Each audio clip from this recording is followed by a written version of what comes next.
Selamat datang di Kisah Emak, tempat di mana setiap cerita rumah tangga punya makna. Kadang bahagia, kadang lelah, tapi selalu ada cinta di dalamnya. Tulis di komentar ya, emak dari daerah mana nih? Jangan lupa klik like dan subscribe, agar tidak ketinggalan kisah-kisah hangat lainnya dari Kisah Emak. Malam itu terasa begitu berat, seakan langit pun menahan napas. Suamiku berdiri di depanku, menatapku dengan mata yang dingin, tanpa sedikit pun kehangatan yang dulu pernah ada. Kata-katanya keluar pelan, tetapi setiap suku katanya menancap tajam ke dalam hati. Aku tidak bisa lagi bersamamu. Aku menemukan yang lain. Dunia seketika runtuh. Tubuhku terasa kaku, jantungku seperti berhenti berdetak, dan udara di sekeliling terasa berat, seolah menekan dada. Aku menatapnya, mencari sedikit rasa bersalah, sedikit penyesalan, sesuatu yang menunjukkan bahwa ia masih peduli. Tapi tidak ada. Hanya dingin, keheningan, dan kekecewaan yang menusuk hingga ke tulang. Aku duduk di lantai. Hijabku basah karena aku menundukkan kepala, dan air mata mulai menetes tanpa kundang. Setiap tetesnya membakar pipiku, namun lebih dari itu, setiap tetes itu adalah pengingat bahwa orang yang paling kucintai bisa begitu kejam dan tega mengkhianati cinta yang pernah kuberikan sepenuh hati. Aku mencoba mengingat semua janji yang pernah ia ucapkan. Janji manis tentang masa depan, tentang rumah yang hangat, tentang anak-anak dan tawa yang akan selalu terdengar di rumah itu. Sekarang semua itu terasa seperti kepalsuan yang dibuat untuk menipuku, untuk membuatku percaya pada sesuatu yang tidak pernah nyata. Aku berdiri perlahan, berjalan ke jendela.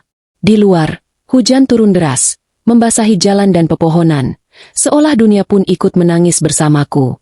Dingin hujan itu menembus tubuhku, tapi tidak seberapa dibandingkan dingin yang kurasakan di dalam hati. Aku menatap tetes-tetes air hujan yang jatuh dari atap, menetes di kaca jendela, dan rasanya seperti setiap tetes itu meniru kepedihan yang aku rasakan, jatuh tanpa arah, basah, dan tak bisa dihentikan. Aku melihat sekeliling rumah, tempat yang dulu kukira menjadi benteng aman, tempat tawa dan cinta tinggal. Sekarang rumah itu terasa asing, bahkan menakutkan. Ruang tamu yang biasanya hangat kini kosong, sunyi, dan terasa memisahkan kami lebih dari sebelumnya. Foto-foto kami berdua di dinding tampak seperti pengingat pahit. Aku mencintai seseorang yang ternyata bisa begitu tega menyingkirkan aku begitu saja. Hati ini rasanya hancur. Aku merasa seperti kehilangan tidak hanya suami, tapi seluruh duniamu. Segala yang selama ini aku percayai, semua yang aku bangun dengan cinta, tiba-tiba sirna hanya dalam satu malam. Aku duduk di lantai, memeluk lututku, dan menundukkan kepala. Tangisku pecah, terseduh-seduh, tanpa bisa dikontrol. Aku tidak tahu harus mulai dari mana. Aku tidak tahu apakah aku akan mampu bangkit. 48 jam ke depan terasa seperti jurang yang menganga, menunggu aku jatuh ke dalam kegelapan tanpa akhir.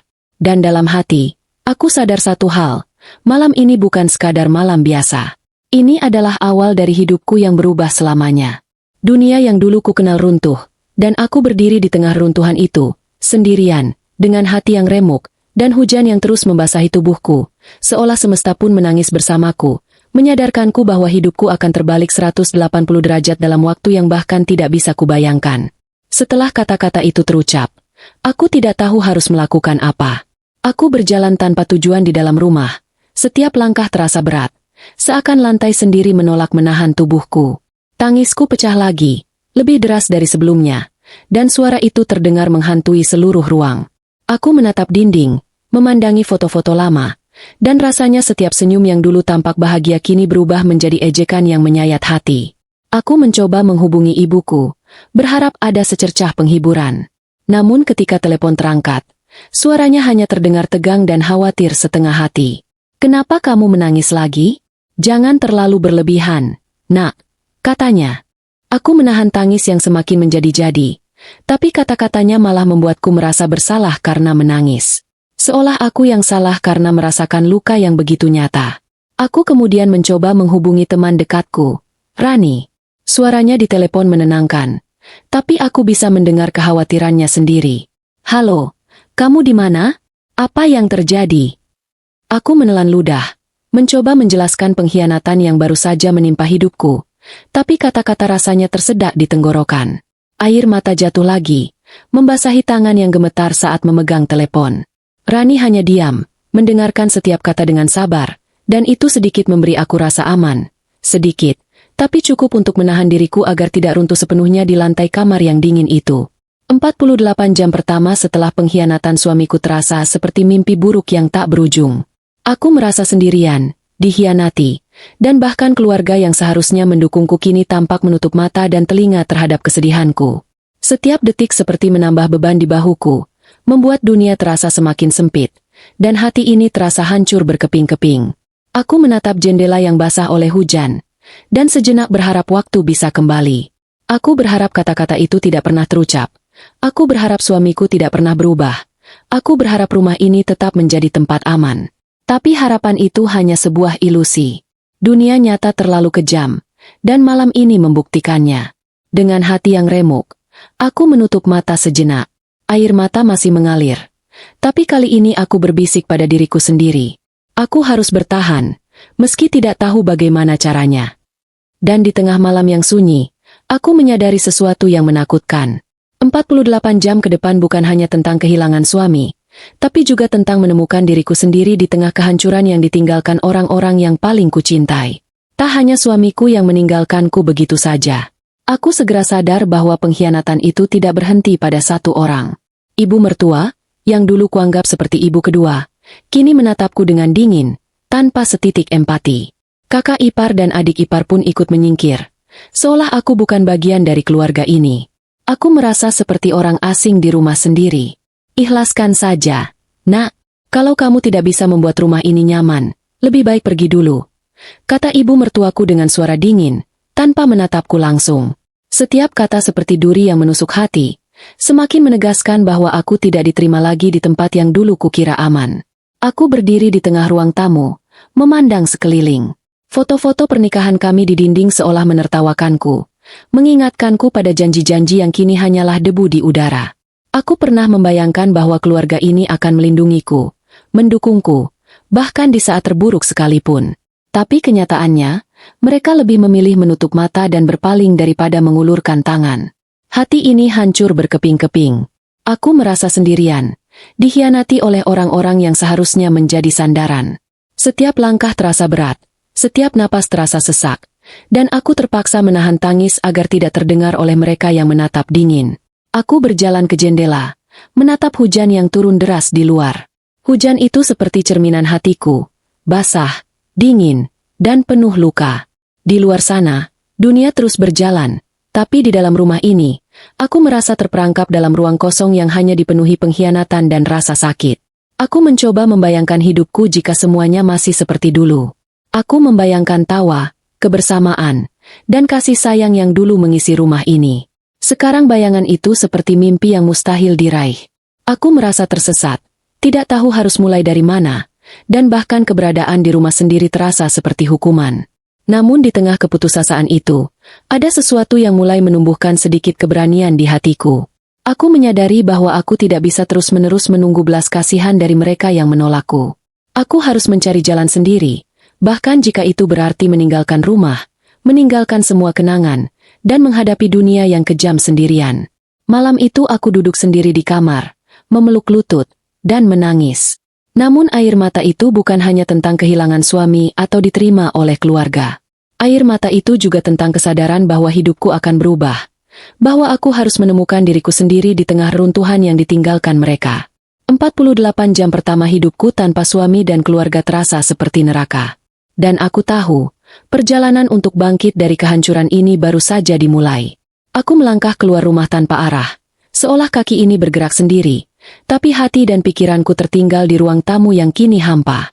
Hujan deras membasahi hijab dan pakaianku, menempel dingin di kulit, tapi rasa dingin di dalam hati jauh lebih menusuk. Setiap tetes air hujan terasa seperti jarum yang menusuk, mengingatkanku pada setiap kata pengkhianatan yang baru saja keluar dari mulut suamiku. Aku membawa satu tas kecil, hanya berisi beberapa pakaian dan dokumen penting. Lebih dari itu, tidak ada yang tersisa selain rasa sakit dan kehancuran yang menumpuk di dada. Langkahku berat, seakan aspal yang basah mencoba menahan tubuhku agar tidak maju. Di kejauhan, rumah yang kutinggalkan tampak redup. Lampu yang dulu hangat kini terasa dingin dan asing. Aku ingin berbalik, menempel di dinding rumah, memohon pengertian, atau setidaknya satu pelukan terakhir. Tapi aku tahu itu tidak mungkin.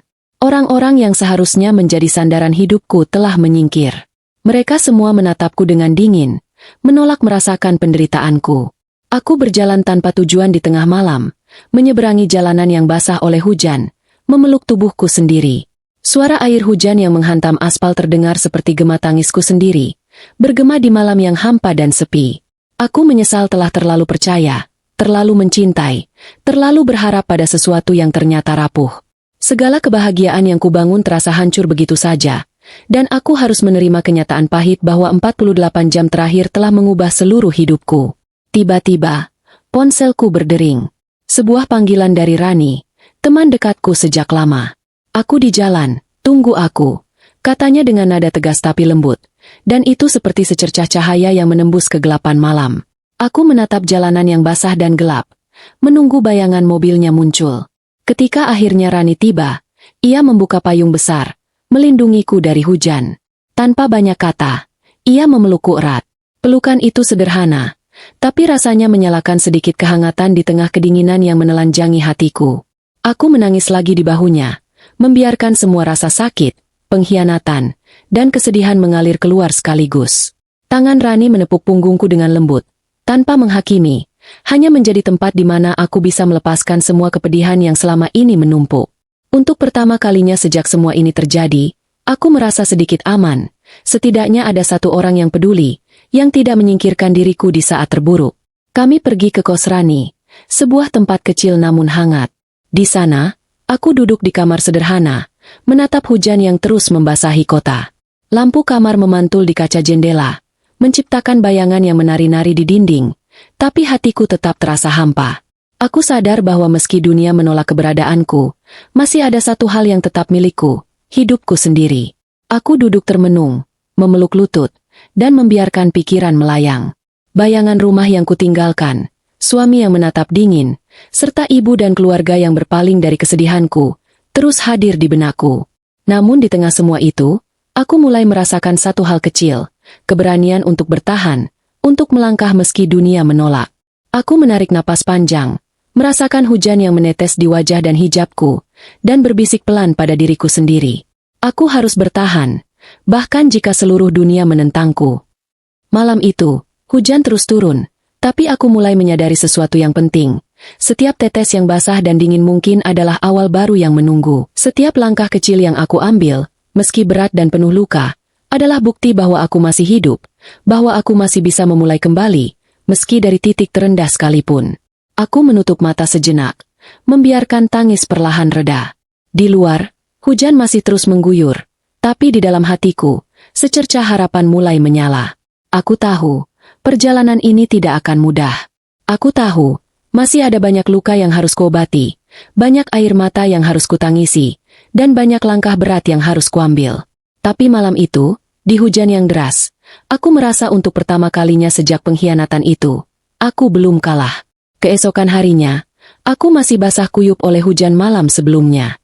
Tubuhku lelah, kaki pegal, dan hatiku terasa remuk. Namun Rani tetap menemaniku, membawaku ke sebuah kafe kecil yang hangat di sudut kota. Lampu-lampu temara memantul di kaca, menciptakan suasana yang nyaman dan berbeda dari dinginnya malam sebelumnya. Kami duduk di sudut kafe, jauh dari keramaian. Aku memeluk cangkir teh panas, menatap uap yang naik, dan mencoba menenangkan diri. Rani duduk di depanku, menatapku dengan mata penuh perhatian. Tidak ada kata-kata menghakimi, tidak ada nasihat yang terdengar menggurui. Hanya keheningan yang hangat, dan rasa aman yang dulu hilang dari hidupku. Aku mulai bercerita tentang suami yang meninggalkanku, tentang ibu mertua yang menatap dingin, kakak ipar yang tersenyum sinis, dan rasa sakit yang menumpuk di dada.